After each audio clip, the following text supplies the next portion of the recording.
What's up, guys? Thanks for watching the podcast. I truly appreciate it. I would really appreciate a like and a subscribe from you. That helps the YouTube channel grow. And I wanted to drop in and remind you one more thing. If you have any friends, family, or anyone you know looking to buy, sell, or invest in real estate, please have them call me. Get in touch with me via email at blake@blakebaker.net or on Instagram at blakebakerrealestate. Enjoy the episode. Welcome to the Under Contract podcast.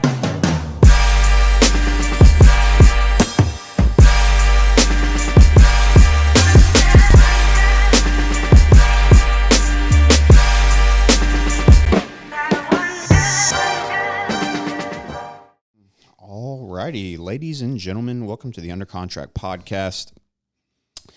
I am joined by a guy I kind of knew you through the grapevine a little bit. I know your brother. Yeah. Known him for a long time, good friend of mine, Mr. Andy Vance. Round of applause. So why don't you tell my listeners who you are, what you do, and what brings you here? Sure. My name is Andrew Vance. I'm a mortgage loan originator. It's a fancy group of words for just a mortgage broker. And I help people find the best loans for them and try to meet them where they are. And if they're having a little trouble with their credit, I can do a few tweaks as long as it's not too far outside of the range to help them get it above the threshold needed to qualify for a mortgage loan. Right.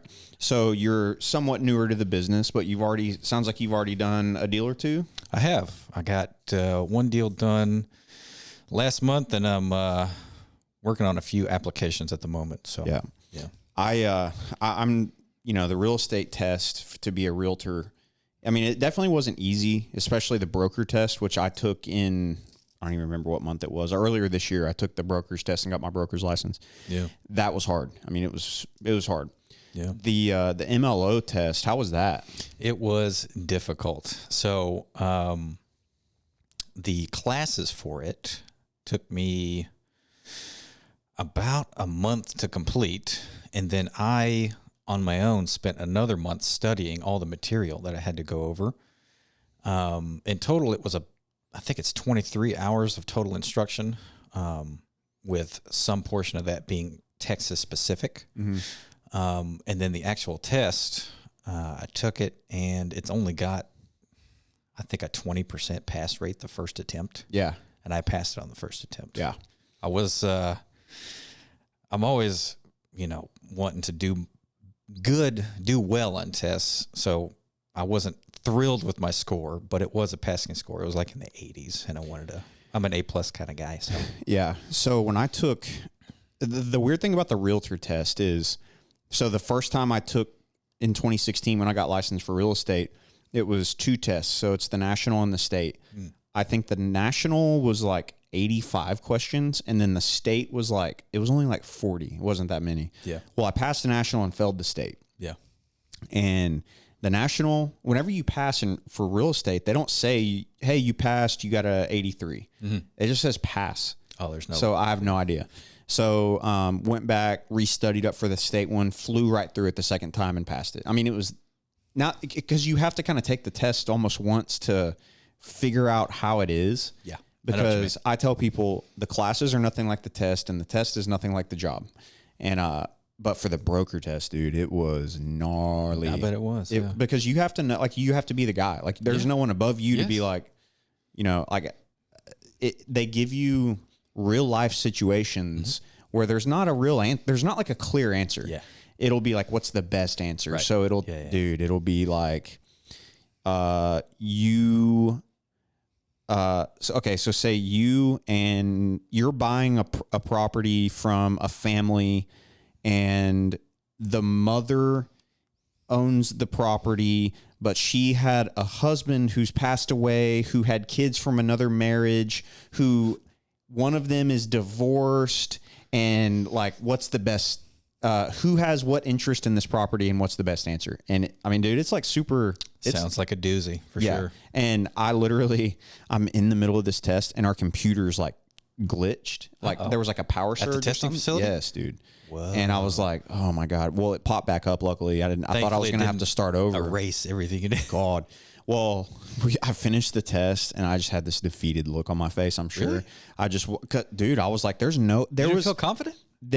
Out of man, out of every question on that test, I can't remember how many questions it was. I want to say it was like 80 questions. Yeah. There was like 5 or 6 of them where I was like, read the question, boom, that's the answer. Yeah. All the other ones were, okay, those 2 definitely aren't it, but it'd be like, you'd have to pick between 2. Yeah.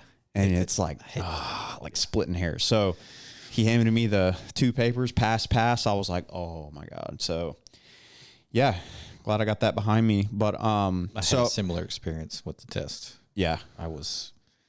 When I finished, I'm telling you, my heart rate was probably 150 beats a minute and hard. Mm-hmm. Like I could, as I was sitting still looking at the screen, like I could feel my whole body moving with how hard my heart was beating. Yeah. And then you're in the testing facility and you got cubicles. I don't know how it was for you. There's cubicles all around you and there's a computer from like 1990 right there. And I'm just sitting there. I'm like,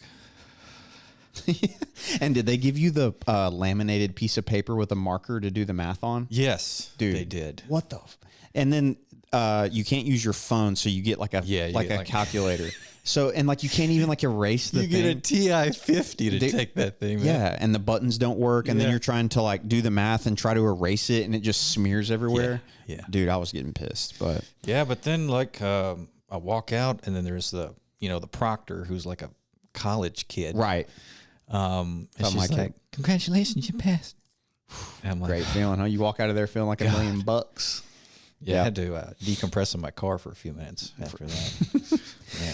So I'm curious, as a newer mortgage broker, so do you work in an office with other people around you, or how does that work? No. So I work from home in my own office, kind of like, I don't know if you do.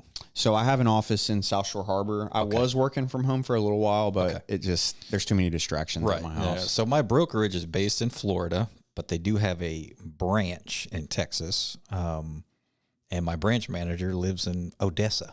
Yeah. So we just communicate remotely, and I handle all the business remotely too. Yeah. Yeah.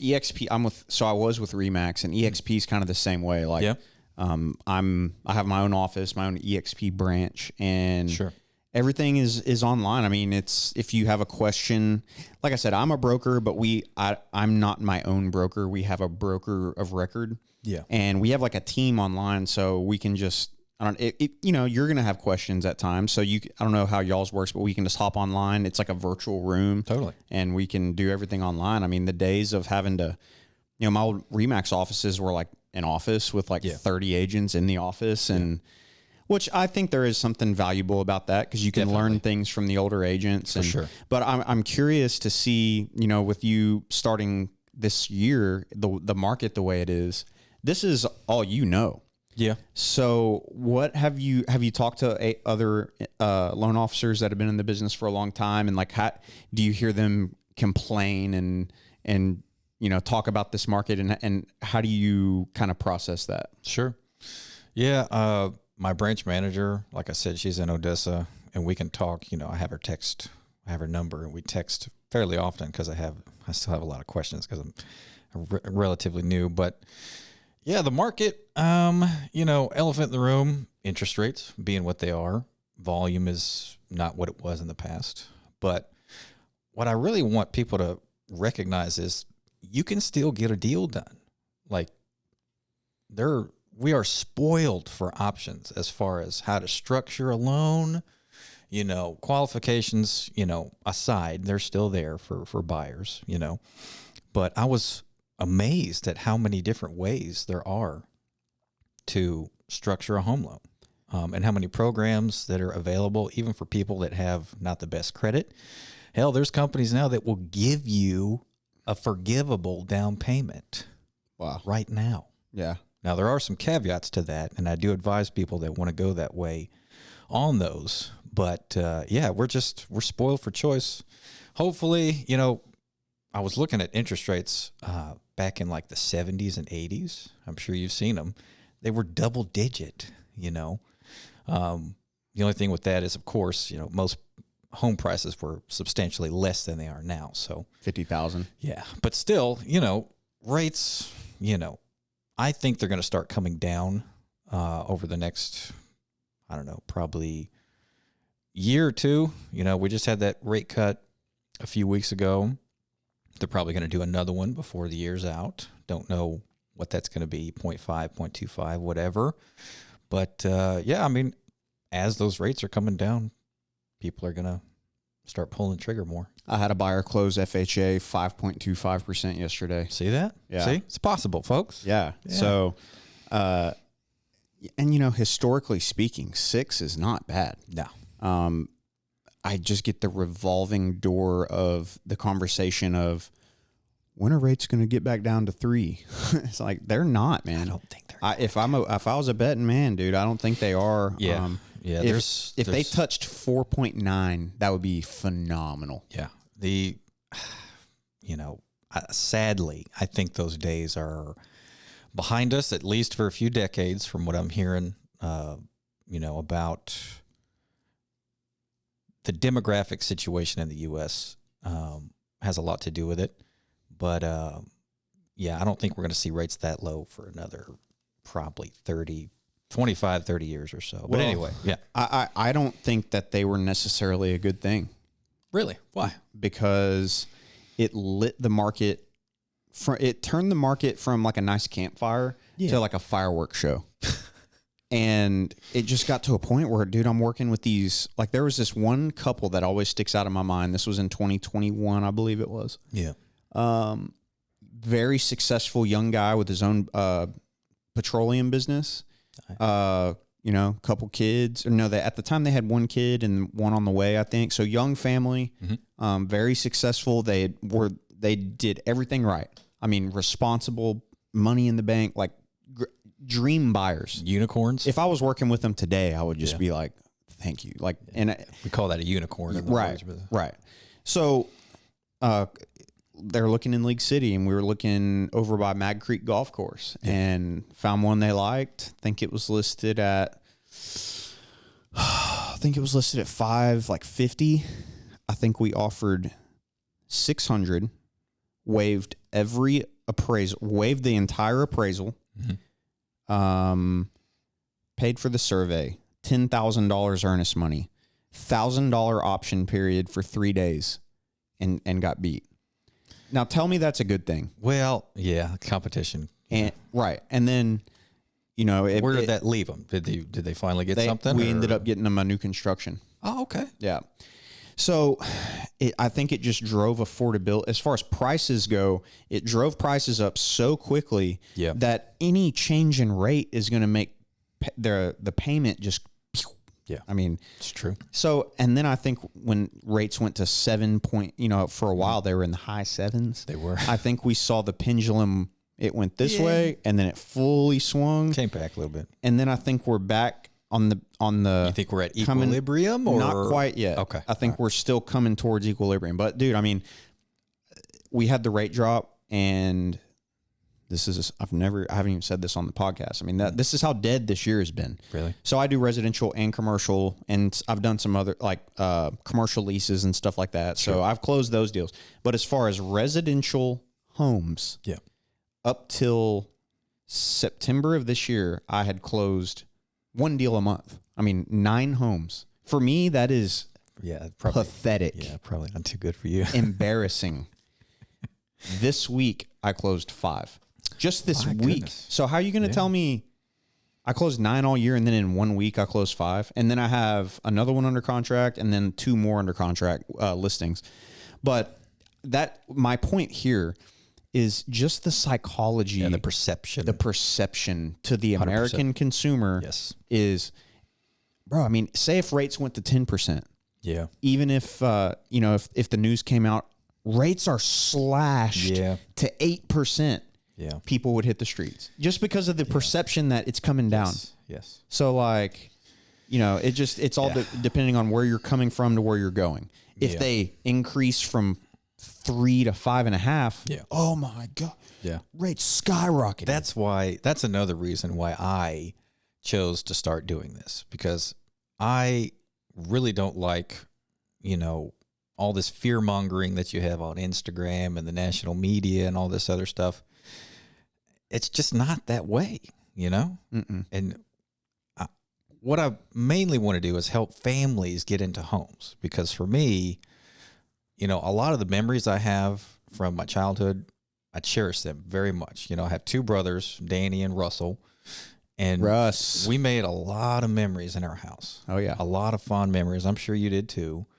And if I can help another family get that, why wouldn't I want to do that? Being of service to me is, you know, something that I care very much about, more so since I've gotten older. You know, I'm 38 right now. I've had quite a few life experiences. And, you know, dispelling all that crap that you hear in the media, I enjoy teaching people that, hey, it's not the way you're perceiving. Yeah. It's not that way. It's different. So, Yeah. yeah. I'm reading a book or I'm listening to a book because in 2024, He's a busy man, folks. I just don't have the freaking, what's the word for it? Attention span Yeah. to read. I will be in the middle of a paragraph and then halfway through, I'm like, wait, what did I just read? And I have to start over. But I'm guilty of that too. So I listen to books while I drive a lot. So perfect, right? It's a book called The Same as Ever by Morgan Housel. He also wrote The Psychology of Money, which is also a really good book. I've heard of that one. And it talks about all the things we're talking about, how people perceive stuff versus what's really true. Yeah. There's so many points in that book where I'm like, wow, just wow. Yeah. I bet you try to incorporate some of that too when you're talking to buyers. Yeah, and it makes me feel good about my investment strategies with, you know, I was able to make a good amount of money when the market was really, really hot. So I was like, okay, I need to be responsible and do start some investment accounts and everything. But I'm just like a super conservative investor. And in that book, it talks about the importance of, you know, everybody has different taste. Everybody has different preferences as Risk far as tolerance is, that's right. varies between people. That's right. And, you know, I was like, man, like it's dumb for me to keep, I would just keep money in like money market accounts that make you 4.5%. Not terrible idea, but no, you could probably do better. But the thing is, like, if the tsunami ever hits, my money's not going anywhere because I'm somewhat protected. Yes. Yeah. More protected than if I'm in freaking crypto. True. Very true. Yeah. Yeah. So I don't know. It was a book that it kind of put a perspective on things, and especially over time. People get caught up in hype. Crypto and NFTs are like the two things where I was watching everybody go nuts with this stuff. And I'm like, guys, they have quite a bit of marketing people behind it, and they've made it, you know, sexy to invest in that stuff. Well, NFTs are done, right? Like they pretty much are worth nothing. You know, I saw, what's his name? The Paul brothers, Jake and Logan. They're doing their boxing thing. They had an event last year, I believe, where they got a bunch of rappers together and all that stuff. And, you know, they put on an event, a boxing match between one of the Paul brothers and I forget what other person. But anyway, they were selling NFTs for this crap. And it's just like, how do people not see this? Just a money grab right there that you just played into. 100% profit margin. Yeah. Because what is it? It's nothing, really. Bits and bytes on a computer. Yeah. So the only thing they had to spend money on was the marketing of it. Right. And like, whoever, you know, came up with the artwork and all that crap. But that's, you know, that's relatively cheap, you know. I think I bought like $1,000 in Dogecoin when it came out. I think Danny did too. Not 1,000, but it was something like that. Well, I bought it like super, super cheap. I think my average cost, or something. No, it was like, I want to say it was like a cent or something. Yeah. It went from $1,000 to $22,000. Yeah. And I was like, oh my God, like, wow. Yeah. So I called my financial advisor. I'm like, what do? He goes, sell half of it right now. Yeah. And I go, I was like, man. Did you? My thought process was this. Is 11 grand going to change my life substantially? Right. No, it's not. So I didn't, and it went back down. But it's still at like 6 grand right now. I'm still way up. Yeah, for stuff like that, it has to be a small enough amount of your money that you wouldn't mind never seeing it again. Right. Has to be. A lot of people get caught up in, you know, half their life savings and this stuff. Yeah. Yeah. And it's just like, God, please don't do that. Yeah. That hurts me, and I'm not even you. And man, I'm sure, pulling people's numbers to see if they, especially the people that are just a hard no right off the rip. I'm sure you see some stuff. Things. Yeah. Yeah, man. I mean, the state of the American consumer right now blows my mind. The debt that people carry is unreal to me. I happen to be, I'd say I'm probably similar and conservative to you as far as finances. I like to take a few risks here and there with, stocks and stuff, but nothing I can't afford to lose. Right. Right. But yeah, some of these people's credit reports, I can't do anything for them. I have to refer them to a credit repair specialist, which I do. I have a few contacts there. But yeah. Too much debt, people. Pay it off, please. And then the 22% interest on credit cards. Yeah. I had a rental in Deer Park where I got a couple applicants that were, stuff I never had even considered. Like what? 34 inquiries, 9 open, 8 in collections, and then whatever, 17 other ones past due or sold to a collection thing. Yeah. My goodness. I'm assuming they're not in your house now. No. And what's funny is you ask them like, we have a set of rules, right? Okay. What are they call me? Hey, what are the criteria? The criteria to get in this house. Okay. No felonies, no prior evictions, no broken leases. Yeah. Credit, we understand, is probably not going to be perfect, but it has to be reasonable. Like you have to be at least working on it. Sure. Like, oh yeah, no, I'm good. Pull their thing. Oh, you have 3 felonies. Why didn't you tell me you had that? Like you didn't think we were going to see it. Yeah. I don't know. That's neither here nor there, but why don't we talk about, for the people that are kind of still on the fence about thinking we're going to see 3% again. I'm very encouraged with the amount of activity I've had lately with my buyer. Like I said yesterday, closing at 5.25. That's phenomenal. That's what it was when I got in the business in 2017, when the market was very balanced. Yeah. What do you think we're gonna be seeing going into? I always look at things in the next 12 to 24 months. Sure. Let's see. 12, 24 months. Well, as of today, they're at about, for a 30-year fixed mortgage, it's about 6.5 or so. FHA is a bit lower than that. They're about 6.1, 6.2. However, many people don't know this. You can use seller concessions to buy down the interest rate, sometimes as much as a whole point, maybe even, the more money you get, of course it has to be 6%, for whatever loan you're going for. That's the max amount of seller concessions that you can get from the sale.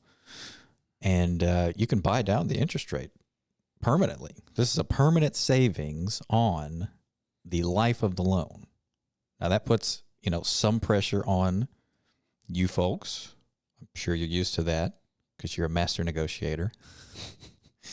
But no, it is possible to get it down even further, so I encourage my clients to advise their realtors, please do what you can to get as much seller concessions as you can, without torpedoing the deal.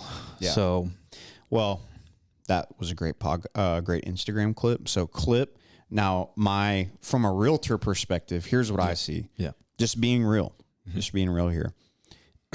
The sellers, a lot of times in their head, it's still 2021. Yeah. The buyers think it's 2007. So you do get a lot of, like the one I closed at 5.25 yesterday, we had to go through a couple deals for him to kind of realize, even though the media is preaching doom and gloom about this market, oh, well, you actually can't just go get a seller to just pay your entire closing costs on a nice property. It's money out of their pocket. Right. And they're not, a lot of them won't tolerate that. No.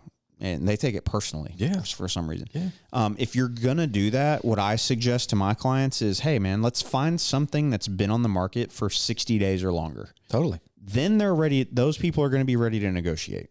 That's why you're the master. Yeah. if something hits the market that day and it's really nice and it's a decent price, that I'm not going to say it's not going to happen. It'd have to be a special situation, huh? Yeah. I mean, this kid, we made an offer. I think there was a house that was listed for like $375. I think we offered $360, and then he was like, "Tell them to pay $10,000 of our closing costs." So the agent was like, "No, thanks."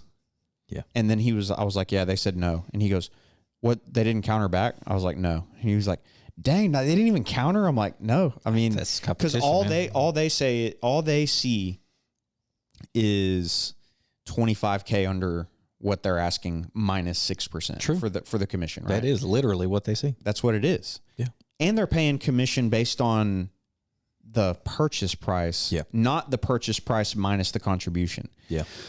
So, from a seller's perspective, dude, I get it. Yeah. As a buyer, I always recommend that the clients look at it from if they were selling this house. So if you were selling your house, would you accept this? If you were desperate, would you accept it? Like, people need to get better at negotiating and understanding others' perspectives for sure. For sure. And I feel that sometimes realtors are pressured into this. Yeah. God, I don't know if you'll run into this. I fight for my client. Yeah. Yeah.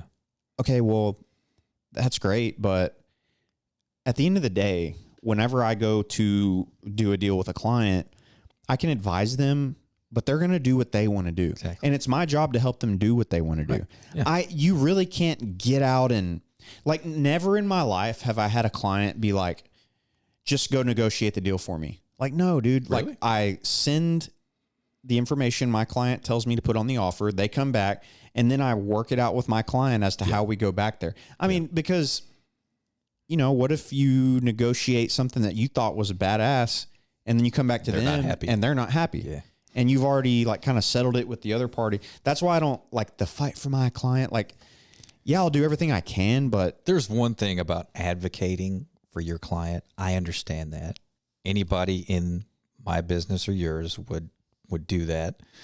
But taking it too far, you're going to lose deals. That's also true. I think when you get too emotional as an agent, you kind of lose people. Yeah. The moment I see an agent on the other side of the deal just like cock an attitude or you're a bit leery, be shitty. Yeah, dude.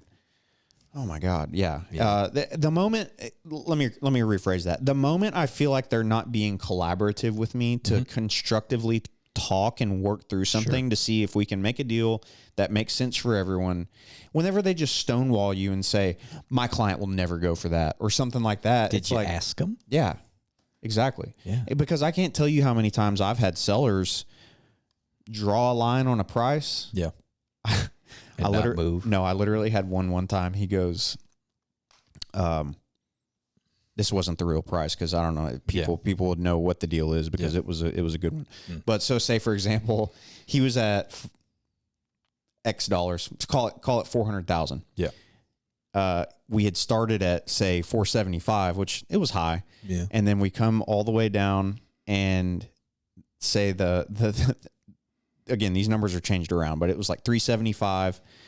And then he was at like, I'm not taking less than this. And it was like, call it 425. Well, then they said 375. So we're inching closer and closer together. Yeah. And then we got to bridge that gap, right? Sure. And then I'm like, look, and he had already sold, he had already moved out of that house and bought a new house. So this house is sitting vacant, just taxes, bills, insurance rolling. He's bleeding. He goes, tell him 400. And I swear to God, I hope they don't do it. I hope they don't do it. And I'm like, all right. And they did it and he closed. Of course. But that's the thing is like, people will say one thing and then another thing will happen. I mean, that's just the nature of this game. I mean, this is not selling sunset. Time does things to people. It definitely does. And just learning. I mean, just showing people homes, they'll have this idea of what they want. And then we'll look at 3 or 4 of that. And then they'll be like, man, I don't want this at all. Yeah. Or, I thought I wanted this area. Now that I'm driving around this area, I don't want this area. Yeah. So it is important to actually get out in the community that you're thinking about buying in. yeah, Definitely, for sure. Yeah. one thing I'm thinking that is going to help you guys with rates coming down is I don't know if you've lost any deals to new construction yet. I haven't, but I actually did go on a date with a woman that worked for a home builder who does everything in house, including financing. And she was telling me about it. I can see the pluses. I can see the minuses too. Sometimes, not to knock on them, but they do some ethically gray things to get the deal done. Bro, they stole a client of mine. Yeah. No, you don't need a realtor. Why? I mean, I was like following up with these people. Yeah. They were like, call us in August. We'll be ready to go. Call them. Oh, we actually went under contract. They said we didn't need a realtor. Bro, I was pissed. Yeah. They, to kind of come to their defense a little bit, the pressure that they are under as agents has got to be just stifling. They tell me. Yeah. Our manager says we have to get these off. One lady said that they get fined if houses are still fined. Lord, get me the hell out of there. Yeah. Crazy. I mean, that doesn't even sound legal, right? But I mean, because they're doing these crazy, like this one loan officer I work with, Clay Smith, I felt so bad because I'd get a client, I'd send him his way to get pre-approved. Yep. And then they'd go new construction and he would just lose. He'd be like, yeah. And that has got to get old. Yeah. Buyers are looking for, not just buyers, most people are looking for ease and simplicity, and that's what they provide for them. But there's always going to be people that want it easy and don't necessarily care about, hey, maybe I could get a better deal over here, or hey, maybe this person could get me a better house at a lower price, or something like that. But people are always going to look for simplicity and ease, and that's what they provide. They in-house it. Well, then they also are publicly traded companies with deep pockets, so they just buy up pools of, this is how I understand it. They just dump cash into the loan product and buy the rates. They do like the 3-2-1 buy downs. I had a kid sign up for a 1.99 his first year. So it was like year 1, 199, year 2, 299, and then year 3, 399, and then year 4 was 499, year 4 through 30. But it's because they can just buy it down because they are DR Horton, or they are whatever it may be. But I'm thinking now it'll be an more even playing field with them versus y'all. And y'all I think can give a more tailored experience. It's like buying a suit off the rack versus going to a custom tailor. Yeah. No, I really make it a point to get to know my buyers and, ask them what their payments are. Why do you pay this? Why do you pay that? Get a good idea of where they are, their foundation financially, and then going out there and finding the best rate and loan that I can. I work with, last count, it was like, I want to say 25 different lenders, and they all have multiple products that you can get a home loan with. They have FHA, they have conventional, they have down payment assistance programs, they have the 3-2-1s if you want, tons of different products, and all of these lenders have them. Some specialize in different areas. Like there's one that specializes in jumbo loans. I'm sure you're familiar with that. Jumbo loans are... I'd like to do more of those. Yeah, profitable. Yeah, no doubt. But jumbo loans are loans that are made outside of the county limit. So like above a certain amount of money, it's considered a jumbo loan, and it varies per county in your state. So anyway, yeah. You ever do non-QM? Sometimes. Dude, so I got a crazy story. Tell it. I have a listing in Deer Park. Sat on the market for a long time. Just during the worst of this. This summer was just the gnarliest slow season I've ever seen in my life, right? So they eventually put new floors in it. Nice floors. And it really brought the house to life. I mean, it was green carpet. Green carpet. Yeah.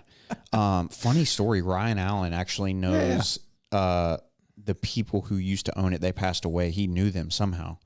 Their name was Wallace. I don't know if you ever knew them or not. I don't, but Ryan knows a lot of people. Yeah, so. he does.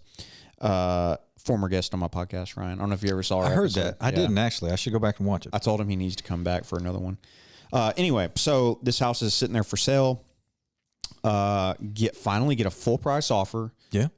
Great offer. I mean, the inspection went great. They didn't even ask for any repairs. Like everything's going. It appraised everything, right? So the buyers are contingent. So they are buying my listing, but they own a home in Crosby. They are contingent on the sale of their home in Crosby. Sure. So they negotiated a contract on their house, and after closing, they were going to get 1 week to lease their home back, so they could have time so they could close on ours and then move in and take their time and have this house cleaned and everything. Yeah. So their lender, it's a non-QM loan. Okay. My first one. Okay. Their lender gives them the green light to go ahead and close on their sale. Okay. Can you tell where I'm going with this? Maybe. They closed on their sale. Yeah. Then their lender starts asking a bunch of random questions like, well, we need you to prove, I'm not going to go into details. Yeah. X, Y, and Z about your business and this and this. And we're like, yo, like, where's our clear to close? Like y'all said this, y'all gave them the green light to close on their home. Why would you do that if it wasn't like a done deal? Yeah. Long story short, about 4 days after they closed on their home, Yeah. the loan gets denied. So they are stuck, dude. They got a hotel, 4 kids and husband and wife in a hotel. That sounds like a nightmare. Yeah. So we switched. Then, of course, we got this other lender. They said they can do it. Well, then another week goes by. Then they say, oh, like we looked at their tax returns and stuff. Do you know why they went non-QM? Because their credit. Oh, okay. Yeah. So then I basically get a phone call one day after that. It was like the next day. And it was like this guy, he's like, hey, my name's so-and-so. I'm with this lender. Big team. They do a ton of production. Yeah. And he said he works with over 125 different banks. And I'm like, holy crap. Like, it's a lot, right? Yeah. And he's like, look, I was like, look, man, my sellers are, they're really nice people almost to a fault. Yeah. Sometimes I have to talk them. They'd give you the world if I wasn't looking out for them. You know what I mean? Yeah. People are just, the naivety of some people is, it's a thing. Yeah. So I'm like, look, I want you to shoot it to me straight, man. Like, be real with me. What are the odds you can close this loan? And he goes, look, I have this bank that I call it my dirty bank is what he says. I'm like, all right. And then he's like, and they're not dirty, but the reason I say that is because they do no income loans, no paper or anything. You see people, you see how many options there are out there? They're like, they do like ITIN loans, all that stuff. People, and that means people with no verifiable income, no social security number. Yeah. And he was like, that is a big risk for them. Yeah. Big. So the fact that they even do it. Yeah. Well, he goes, I didn't even want to do this. And we told the buyer like, hey man, this is probably your only option. And it's 10% interest. Yeah. And the buyer was like, we don't care. Like, do it. And I said, look, if they want to do it, that's their decision. Yeah. My encouragement to them would be, hey, let's get y'all's credit scores up. Yes. ASAP. Refinance. Let's get you 2 years of good tax returns, good clean ones. Yeah. And get you a refi at Please do it. Anything. Yeah. Anything other than what they're doing.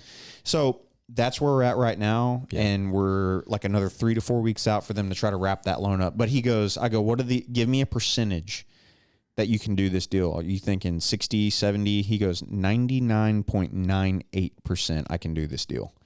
I was like, damn, 0.98, huh? He was like, yeah, because everybody's human and you never know what's going to happen. But yeah, you got to leave room. Yeah. So I don't know. I mean, we'll see. I've never had a situation, and everybody involved in this transaction told me the same thing. They're like, I've never had someone close and then get their financing pulled out from under them before they made their next purchase. That is strange. I wonder why. Anyway, yeah. It was something to do with their corporate agreements or something. In your opinion, did they make enough money to have the ability to repay the loan? From what you saw. Well, I didn't see all. I don't see all because that's really the key thing. Like, you can have bad credit, you can have whatever, but if your bank statements show that you make money, they make money. I mean, they were going to put down a good amount of cash, and they got equity from their sale. Yeah. So I think the bank is like at this point, the bank's like, look, they make enough money. They got a little equity from their sale. Their credit's crap, but they, like I said, they make the money, and then we're financing an asset. The loan amount on this asset is less than what it's worth now. Yeah. So I think, and then they're getting 10% interest. Yeah. So I think that was like their, hey. Yeah, the bank is going to look at that, and, you know, they're a risky client. And for the bank to risk giving you the money to pay for the house, the rate's going to be, it has to be high. Has to be. No free lunch in this world, buddy. No, unfortunately not. Yeah. So cool, bro. Anything else you want to add? Any plugs? I know you're the MLO_guy. That's me. IG page on Instagram. I do also have an X account. If you want to follow me there, appreciate that. I'm thinking about doing a YouTube channel as well. I was just about to say, you have a good voice for like YouTube. I've been told that my voice is rather soothing and relaxing. So whatever. Nice. I used to work in healthcare, and patients would tell me that a lot. You have a good bedside manner. Thank you. Yeah, appreciate that. But yeah, MLO_guy on IG, and the same on X. Follow me if you'd like to. Yeah. I would really encourage you. One thing I wish I would have started immediately in 2017 was if you see what I'm doing now on Instagram. Yeah. That. Short stuff. Yeah. Just videos, short videos. People really enjoy, like, you wouldn't think, because you seem like a humble, like, low-key guy that. I try to be. Yeah. I didn't expect people to really, like, at first it's like, you feel like you had to like put on. Yeah. I feel put like on something. Like a try hard, you know? No, I mean, I think definitely people are looking for authenticity, and I think you bring that, which is what I'm going to try to do. I'm going to try to get good information out there, good, reliable information, no, political crap or no spin or nothing like that, because people are freaking tired of that. Yeah, in my opinion. Anyway, but I got to, just a word of encouragement on that end. Got a call yesterday. This has never happened to me. I missed a call and I got a voicemail, and then I got a text. Yeah. And he was like, "Hey man, my name's so and so. I'm looking for a commercial property, a residential property to lease out, and then a house for myself. God. And I love your YouTube channel and I love your content. Keep going." And I'm like, okay. So I call him. Yeah. I was in a meeting and I called him after. I'm like, "Hey, this is Blake." He's like, "Hey man, yeah." And I said, we had a conversation, and I just kind of said, "Man, I'm just curious. What did you see a video or something?" He was like, "Yeah, there was a video where you talked about how people thinking that there's a bubble, but there's not enough homes in the United States to create a bubble, because we need to build 4 to 7 million more homes for there to be bubble type environment." Yeah. And he was like, it really just got me thinking, like, man, this guy's right. Like, I don't think prices are going to crash just because there's not enough of this product. If there was an excess of homes compared to what the demand would be, then, so anyway. Was he looking in this area? Yeah. Well, another thing I wanted to mention, if nobody knows, we are kind of spoiled where we live, Texas. For sure. Because, except for insurance. I was going to say the Texas Triangle is going to be the fastest growing area in the country for the next 30 years. Yep. Houston itself has 3 cardinal directions it can expand into, and it is doing it right now. So if you can get in Houston suburbs with a property, you stand to gain quite a bit in equity over the next 20 to 30 years. Okay. That's also true for Austin, San Antonio, and Dallas, Fort Worth. So do what you can to buy property in those three areas. I saw a video. We're on track to pass California in population. Yeah. I want to say in like 2040. Yeah. Something like that. Hell, it may be sooner than that. I don't know. Could be. But all right, brother. Thank you for coming. You're welcome. I enjoyed it. Happy to be here. and we will talk to y'all next time.